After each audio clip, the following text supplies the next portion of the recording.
establishing a good coal bed, getting a nice round heat going. I wanted to explain a little bit about our setup. Tonight's dinner is going to be chicken and baked potatoes in our reflector oven that we just put together. So let me back up a little bit, tell you how this all came about. I'm watching these YouTube videos, right? And if I ever go public with my own videos, I'll post links in the description box where I got the original inspiration for doing this.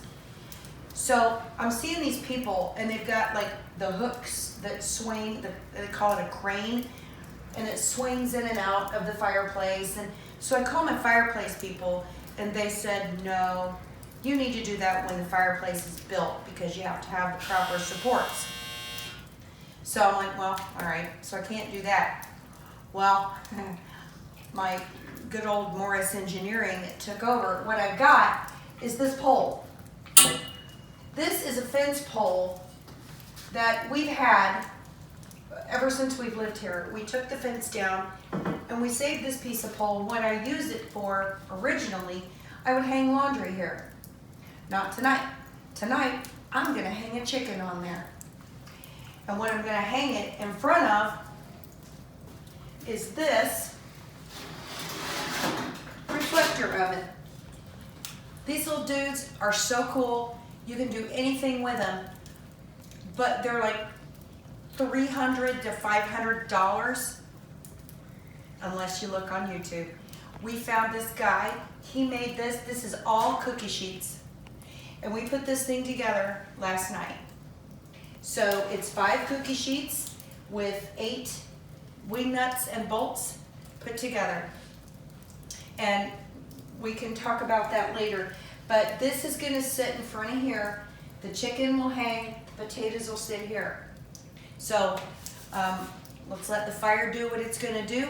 And I'm gonna go rub down the chicken and I'll be back.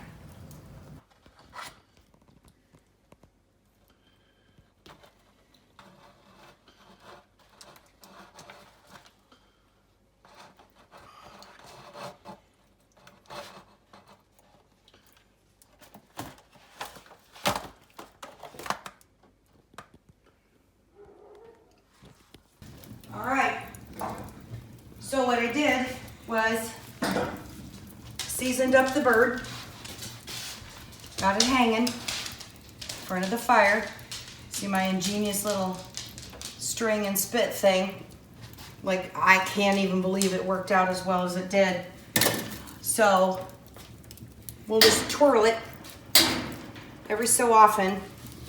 Let me scoot that over so it doesn't hit it.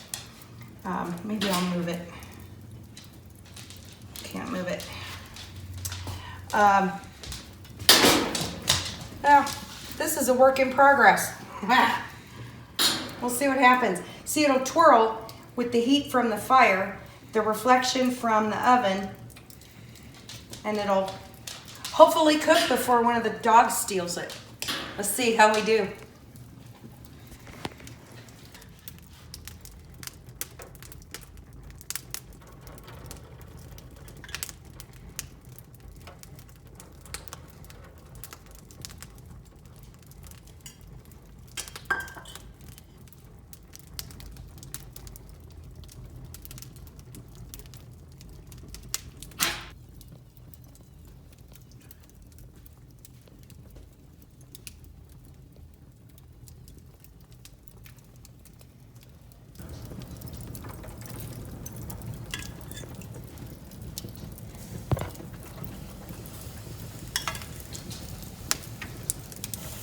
Okay, so we've been on the fire for about 45 minutes.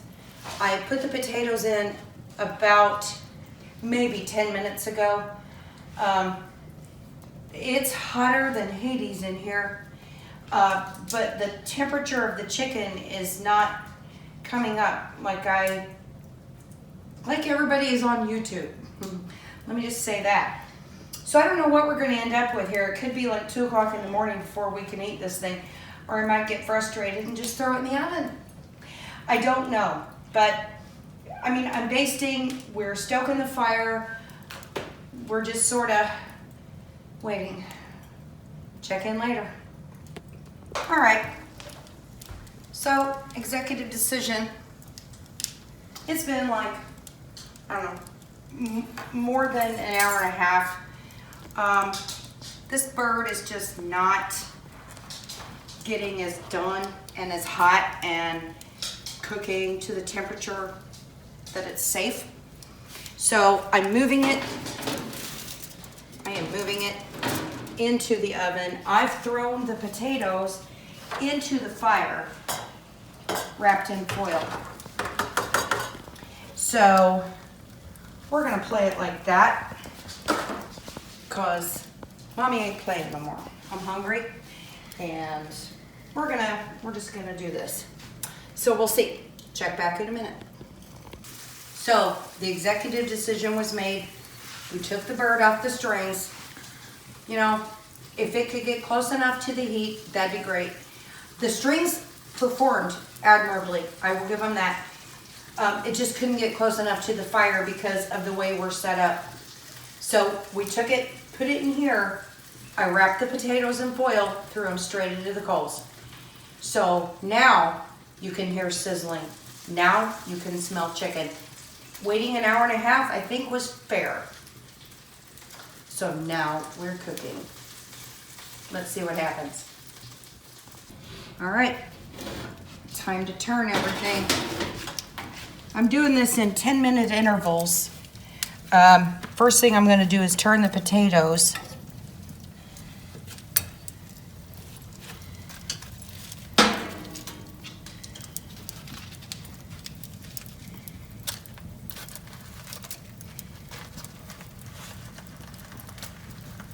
Ooh, I hear a nice little sizzle there.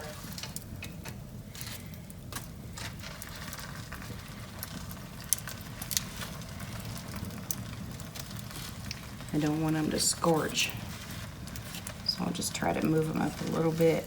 There. All right, so now take a look at this meat here. Yeah, that's what I'm talking about. Get my UV gloves on.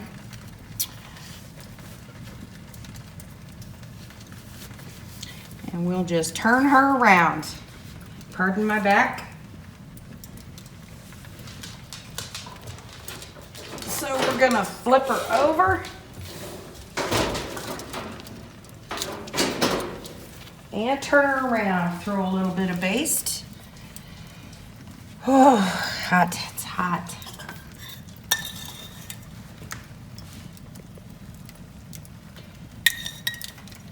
I do not turn the bird every 10 minutes. I check it and baste. I turn it when it looks about right. And it's got to get a little more brown on it to make it look right. So that's how I do that. But I do check it every 10 minutes. So in 10 minutes, we'll be back.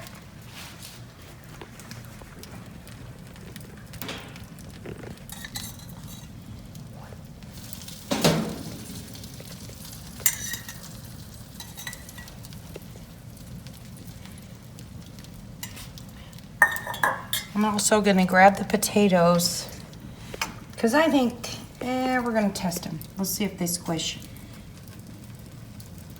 They do not. So I'm gonna flip them.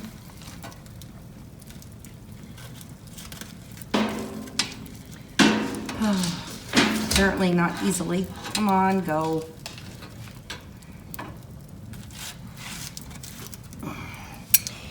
Okay, 10 more minutes. Pull out a jacket 'cause these dummies getting chills. 2 shots are running, 2. I'm starting tonight. I'm starting tonight, yeah.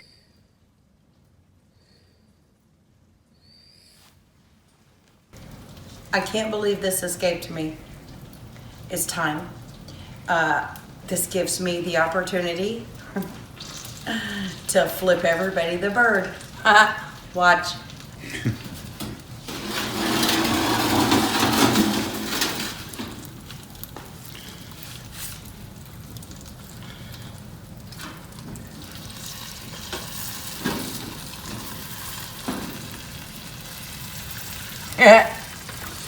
Flipping the bird.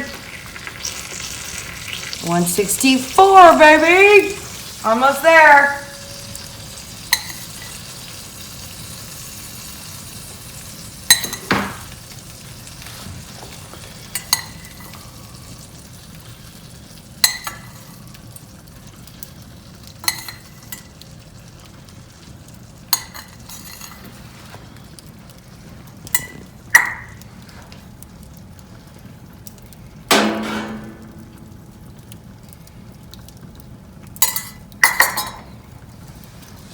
Hey, guess who hit 170 degrees?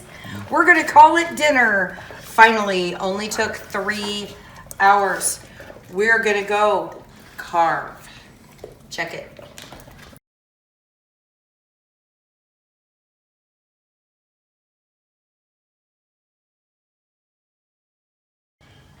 All right, here we go. Let's see what kind of juices are still left in this poor old thing after we've melted it for 3 hours. Ready, set, go. Oh.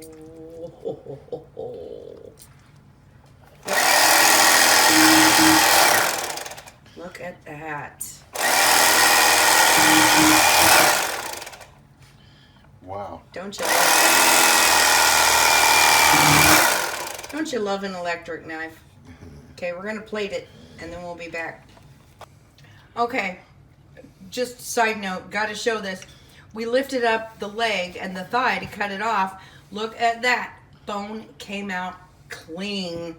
Maybe it was worth waiting 3 hours. Dang. All right, dark meat. Yep. Tender, juicy, done. It's done, okay? Maybe it took it 3 hours to get to 165, but really, the way it tastes, I don't care. I just know I gotta start it earlier. Now, this. Anybody that knows me knows it's all about the skin.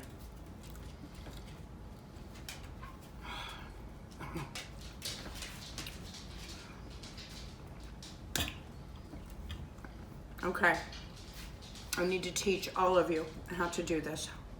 It's not that bad. We'll talk. I'm gonna eat. Mwah. Hey, are you still eating skin?